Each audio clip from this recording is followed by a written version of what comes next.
By the time you move into your grandmother's house, it's been empty for nearly a year. And before you start to make it your home, you do a slow walkthrough and take in the time capsule of her life. You tread lightly, not wanting to disturb the patina of dust that signifies how long it's been empty, how long she was gone before she was really gone. You walk through her kitchen and remember holiday dinners and lazy breakfasts. The living room reminds you of movie nights and hide and seek with your cousins. It was always the jumping off point, where the seeker would count down. And as you walk through the guest bedrooms and the bathrooms, you recall all of the places you'd hidden yourself over the years. Under the beds, in various closets, tucked up behind boxes. But you'd never been allowed to hide in your grandmother's bedroom. She slept on a waterbed for her back, and she didn't want you and the other grandkids roughhousing in there and breaking it. You walk through her bedroom now, and you think about all the cool hiding spots you'd missed out on back when you were small and could crawl anywhere. Her closet is packed full of clothes and boxes, but you could have moved a few and blended in behind the colorful fabric. The bed rests on a sturdy block, so there's nowhere to hide under there. Her bathroom has only a glass shower, and the sink cabinet would have been too small for you to fit in, even back then. Her bookshelf, though, that holds promise. Part of it rests on a section of the wall that juts out, so there's an alcove behind one side, one you could have easily squeezed behind when you were young. The alcove is so deep, in fact, that with a gentle shove, you could get behind it now. And in squeezing your way in, you feel a shift in the floor. You notice a ledge that doesn't quite belong under your feet. You squeeze back out, and you slide the shelf even further and discover a trap door. Giddy now with excitement, you open it and peer down into the dark. You pull out your phone and shine a light, and your excited heartbeats quicken even further, morphing into anxious flutters. Inside the trapdoor, you recognize the sight of bone instantly. There are two big ones, with a pile of little ones at the end, and near the split, near what used to be a foot, is a metal shackle. You sigh and prop open the door. You feel the way your grandmother used to, when you and the other grandkids would inevitably get rowdy and break something by accident. Disappointed, but not mad, and certainly not surprised. You'll call the police, of course, but first you want to finish your walkthrough of the house, and remember her for just a little bit longer before muddy boots ruin the floor, before forensic examinations catalog and take away her possessions, before you and the news find out what exactly lies underneath her bookshelf, and before the whole world knows what secrets wait behind her trap door and inside the podcast inside your house. By Annie Marie Morgan and Kevin Schrock, with today's episode written by E.F. Benson and music by Hex System.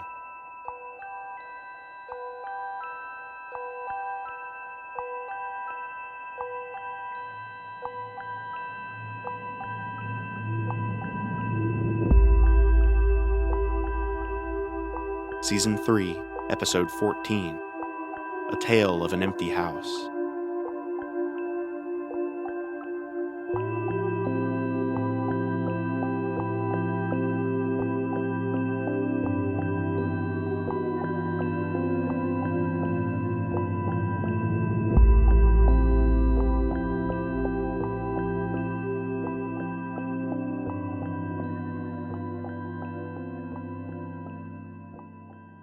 It had been a disastrous afternoon. Rain had streamed incessantly from a low, gray sky, and the road was of the vilest description. There were sections consisting of sharp flints, newly laid down and not yet rolled into amenity, and the stretches in between were worn into deep ruts and bouncing holes, so that it was impossible anywhere to travel at even a moderate speed. Twice we had punctured, And now, as the stormy dusk began to fall, something went wrong with the engine, and after crawling on for 100 yards or so, we stopped. My driver, after a short investigation, told me that there was a half-hour's tinkering to be done, and after that we might, with luck, trundle along in a leisurely manner, and hope eventually to arrive at Crowthorpe, which was the proposed destination. We had come, when this stoppage occurred, to a crossroad. Through the driving rain, I could see on the right a great church, and in front a huddle of houses. A consultation of the map seemed to indicate that this was the village of Riddington. The guidebook added the information that Riddington possessed a hotel, and the signpost at the corner endorsed them both. To the right, along the main road into which we had just struck, was Crowthorpe, 15 miles away, and straight in front of us, half a mile distant, was the hotel. The decision was not difficult.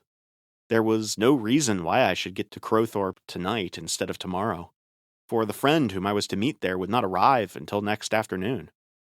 And it was surely better to limp half a mile with a spasmodic engine than to attempt 15 on this inclement evening. "We'll spend the night here," I said to my chauffeur. "The road dips downhill, and it's only a half a mile to the hotel. I dare say we shall get there without using the engine at all. Let's try, anyhow." We hooted and crossed the main road and began to slide very slowly down a narrow street. It was impossible to see much, but on either side there were little houses with lights gleaming through blinds, or with blinds still undrawn, revealing cozy interiors.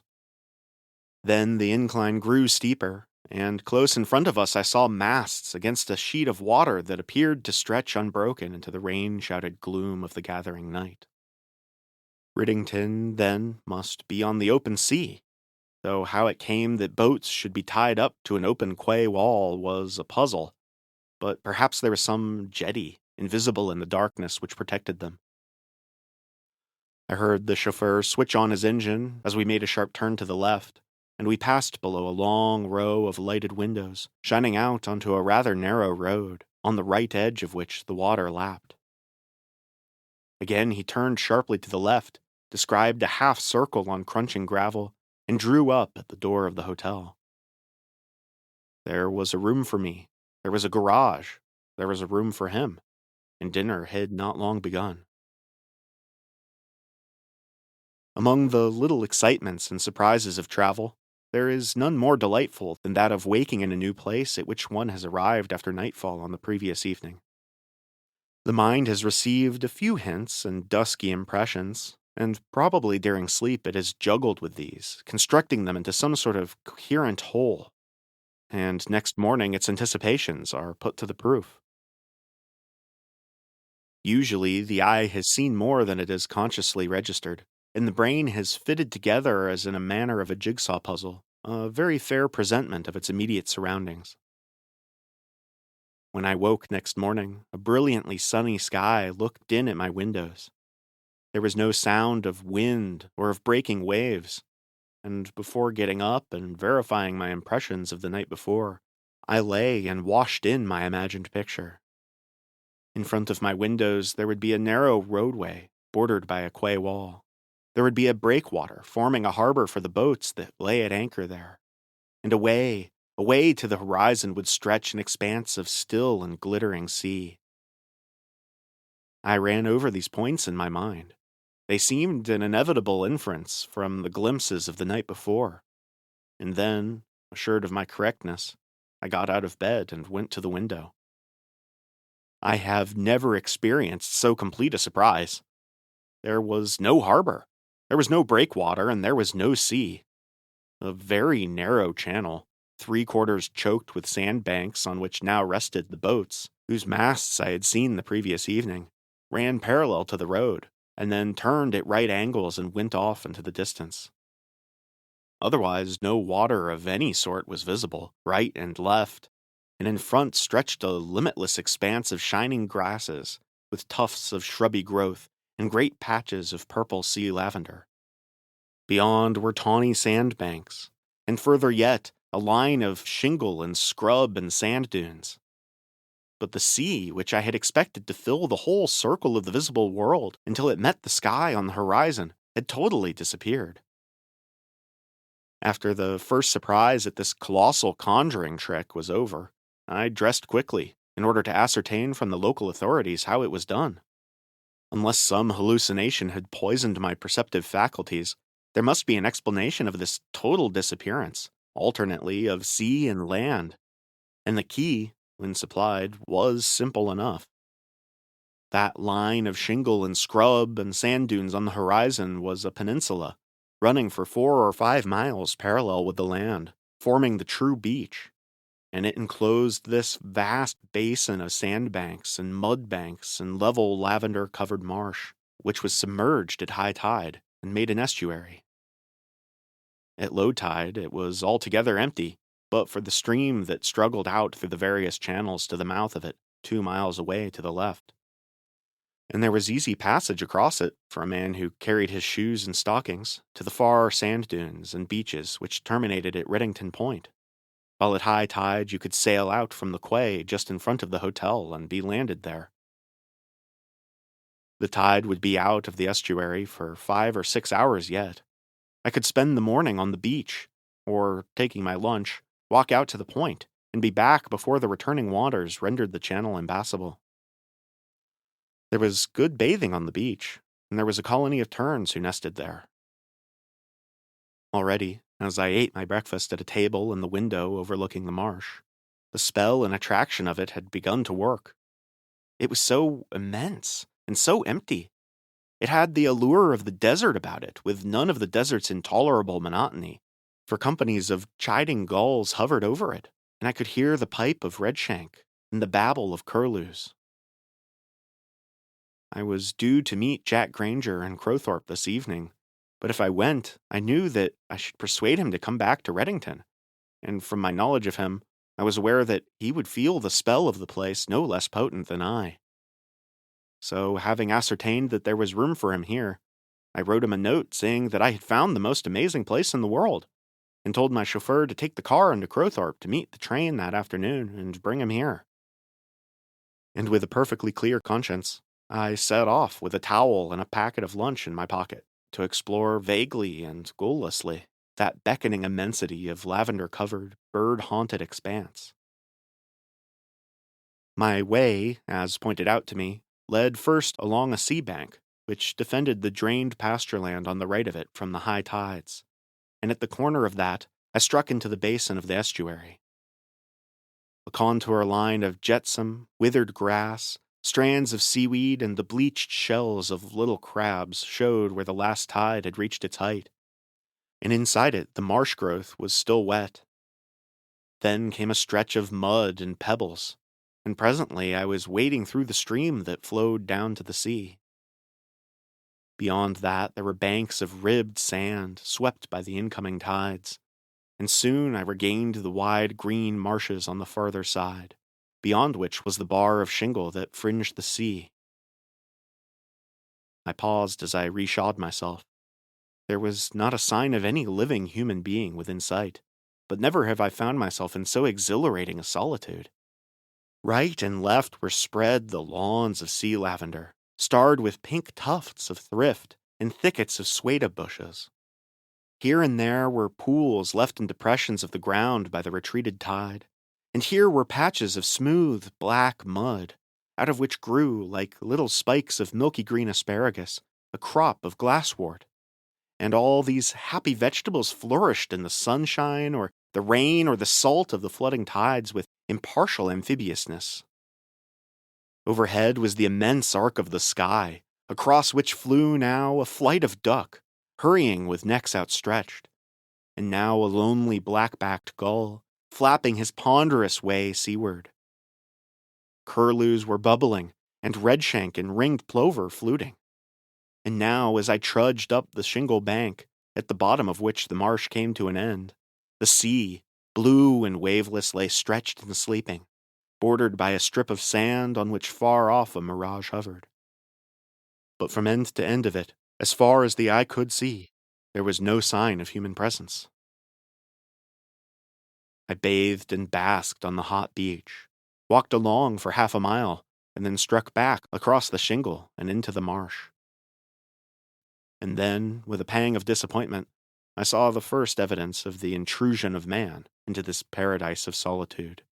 For on a stony spit of ground that ran like some great rib into the amphibious meadows, there stood a small, square house built of brick, with a tall flagstaff set up in front of it. It had not caught my eye before, and it seemed an unwarrantable invasion of the emptiness. But perhaps it was not so gross an infringement of it as it appeared, for it wore an indefinable look of desertion, as if man had attempted to domesticate himself here and had failed. As I approached it, this impression increased, for the chimney was smokeless, and the closed windows were dim with the film of salt air, and the threshold of the closed door was patched with lichen and strewn with debris of withered grasses. I walked twice round it, decided that it was certainly uninhabited, and finally, leaning against the sun-baked wall, ate my lunch. The glitter and heat of the day were at their height.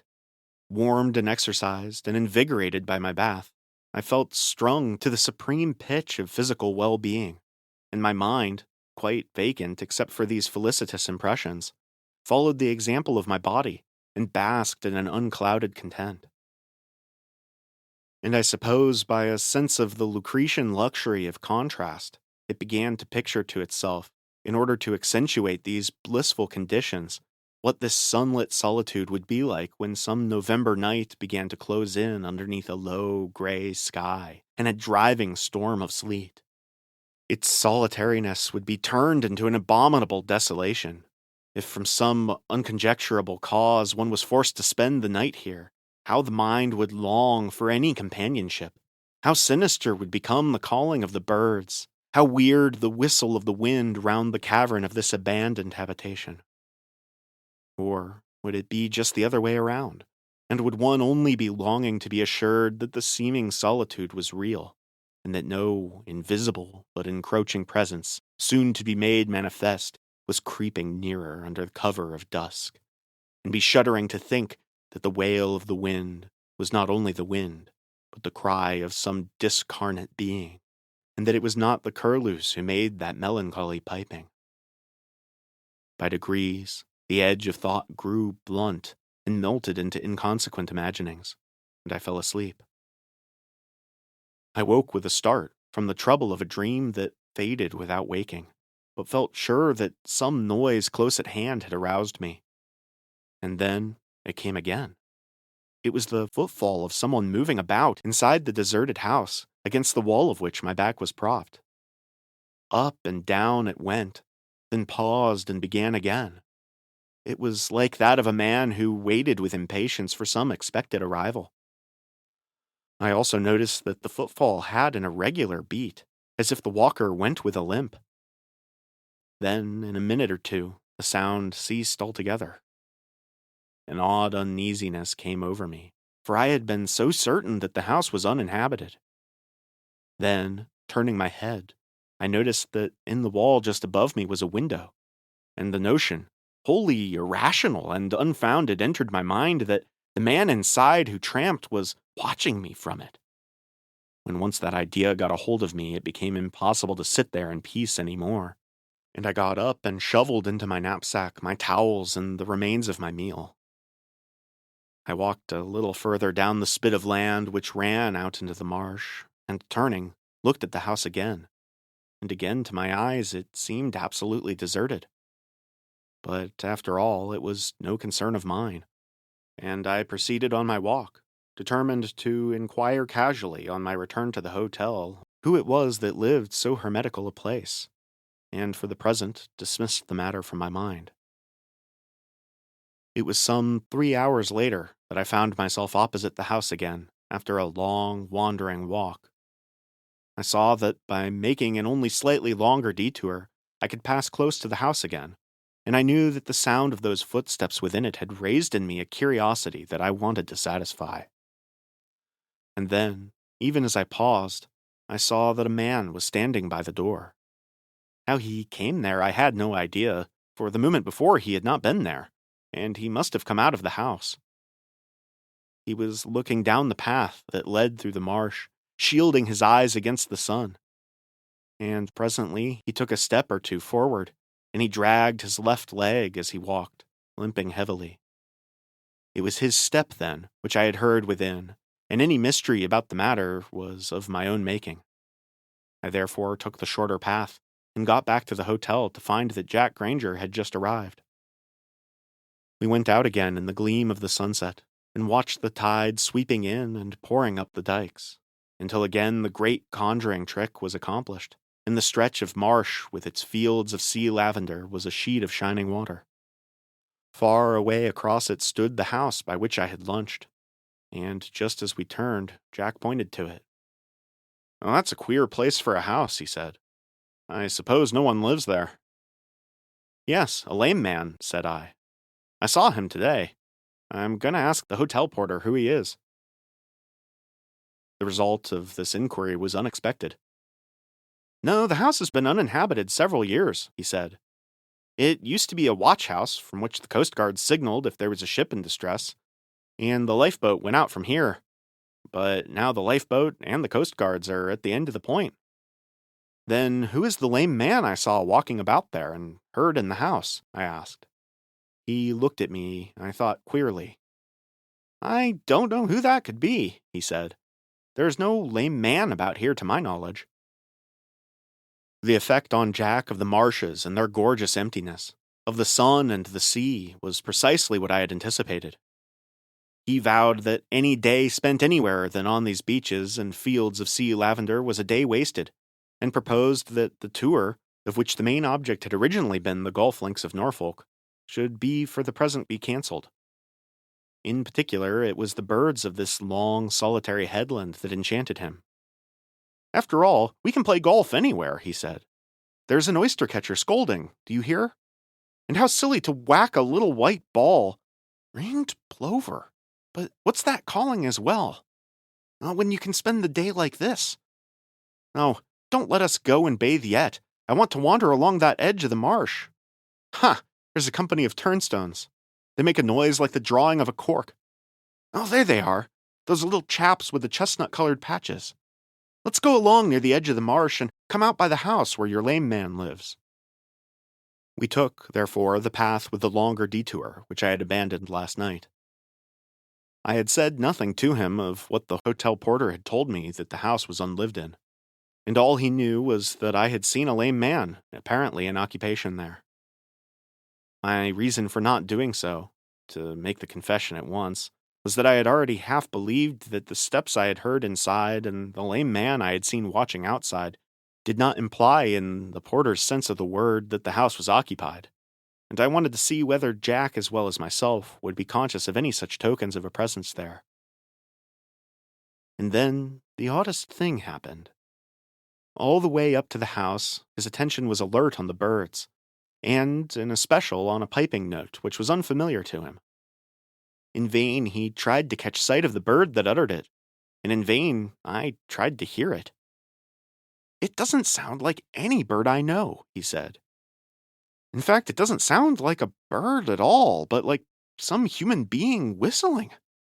Well, there it is again. Is it possible you don't hear it?" We were now quite close to the house. "There must be someone who's whistling," he said. "It must be your lame man. Lord, yes, it comes from inside the house. So that's explained. And I hoped it was some new bird, but why can't you hear it?" "Well, some people can't hear a bat squeak," said I. Jack, satisfied with the explanation, took no more interest in the matter, and we struck across the shingle, bathed and lunched, and tramped on to the tumble of sand dunes in which the point ended.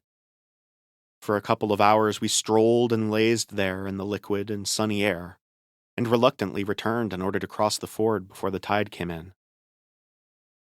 As we retraced our way, I saw coming up from the west a huge continent of cloud, and just as we reached the spit of land on which the house stood, a jagged sword of lightning flickered down to the low-lying hills across the estuary, and a few big raindrops plopped on the shingle. "Oh, we're in for a drenching," he said. "Huh! Let's ask for shelter at your lame man's house. Better run for it.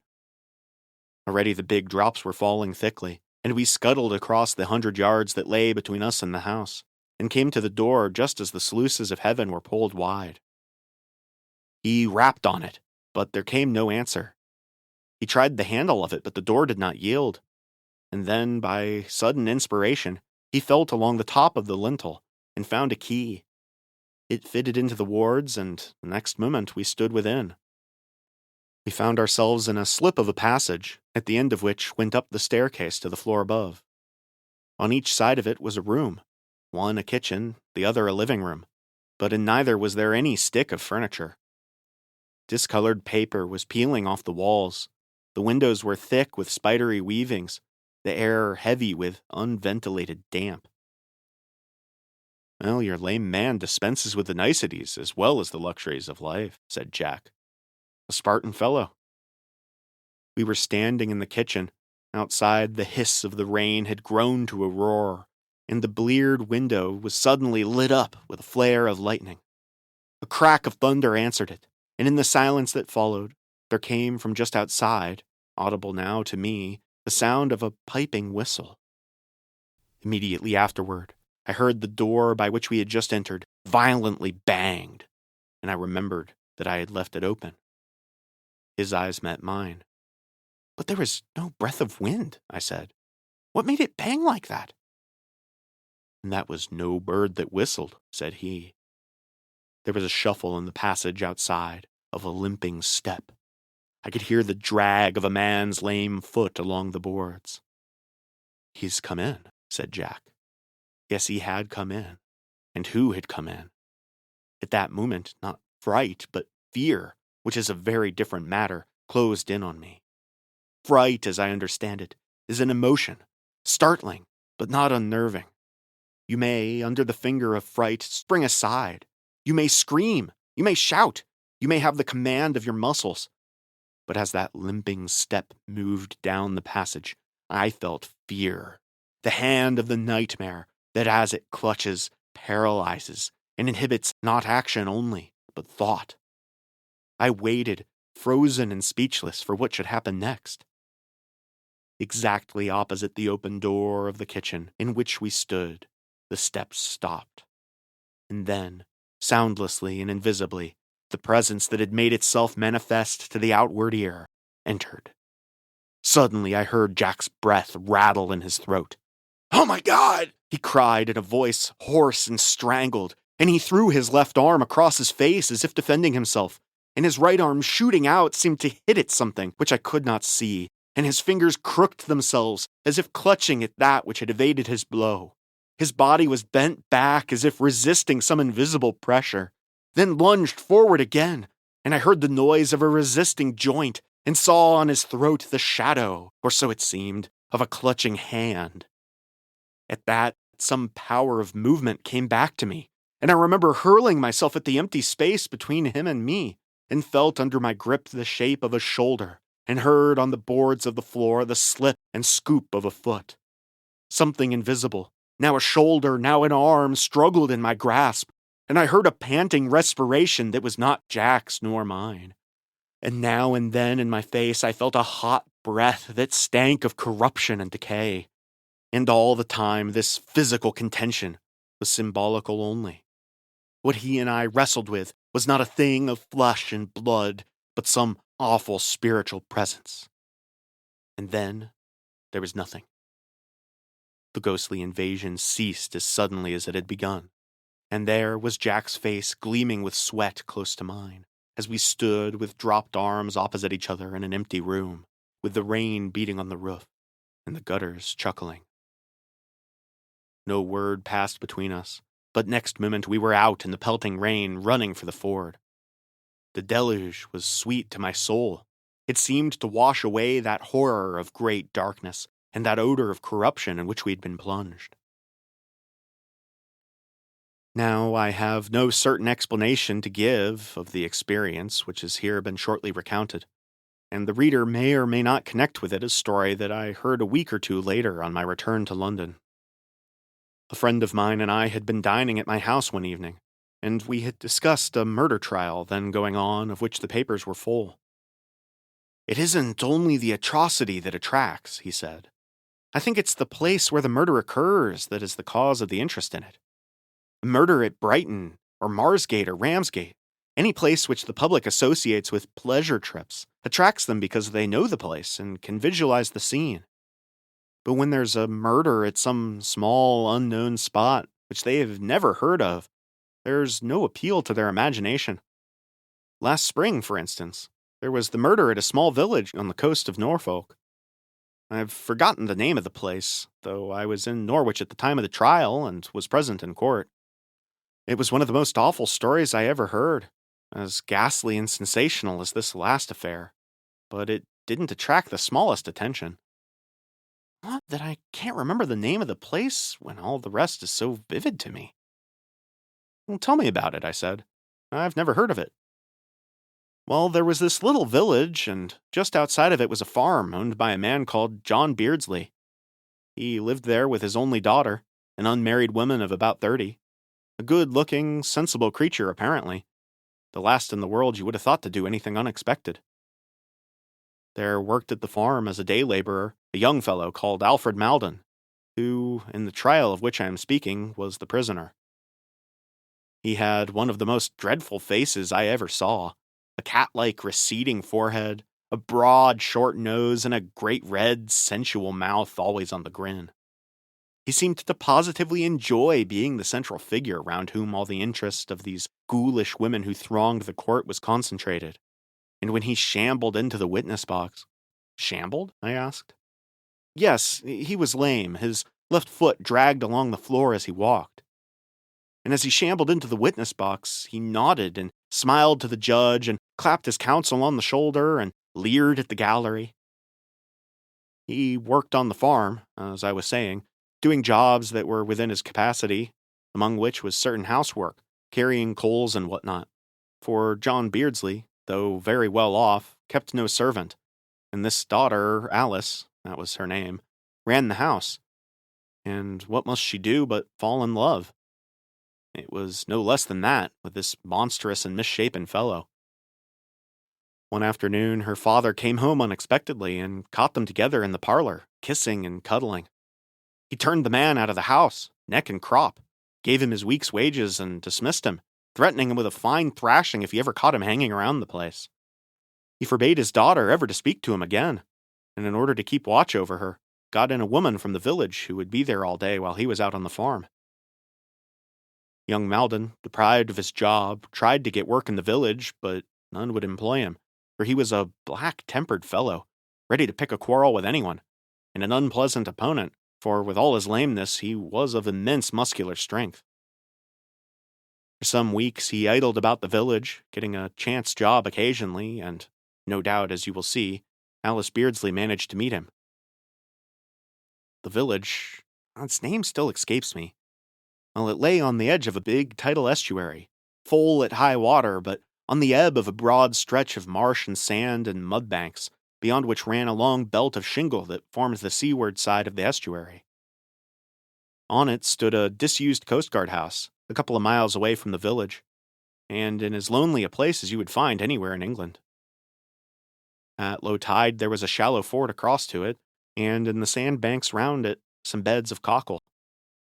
Malden, unable to get regular work, took to cockle digging, and during the summer when the tide was low, Alice, it was no new thing with her, used to go over the ford to the beach beyond and bathe. She would go across the sandbanks where the cockle diggers, Malden among them, were at work.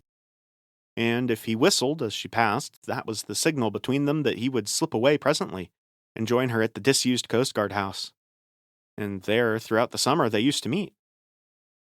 Her father saw the change that was coming in her, and, suspecting the cause, often left his work, and hidden behind some sea bank used to watch her. One day he saw her cross the ford, and soon after she passed, he saw Malden, recognizable from a long way off by his dragging leg, follow her. He went up the path to the Coast Guard house and entered. At that, John Beardsley crossed the ford, and hiding in the bushes near the house saw Alice coming back from her bathe. The house was off the direct path to the ford, but she went round that way, and the door was opened to her and closed behind her. He found them together and, mad with rage, attacked the man. They fought, and Malden got him down and, then and there, in front of his daughter, strangled him. The girl went off her head and is in the asylum at Norwich now. She sits all day by the window whistling. The man was hanged. Was Riddington the name of the village? I asked. Yes, Riddington, of course, he said. I can't think of how I forgot it.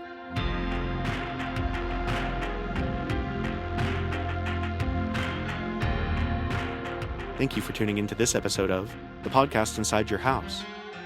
To hear every tale of terror as they're released, subscribe to our show on your podcast app or on YouTube, or follow us on Instagram, Tumblr, and Blue Sky. And until next time, remember that just because a place is haunted, that doesn't mean it can't be other things too.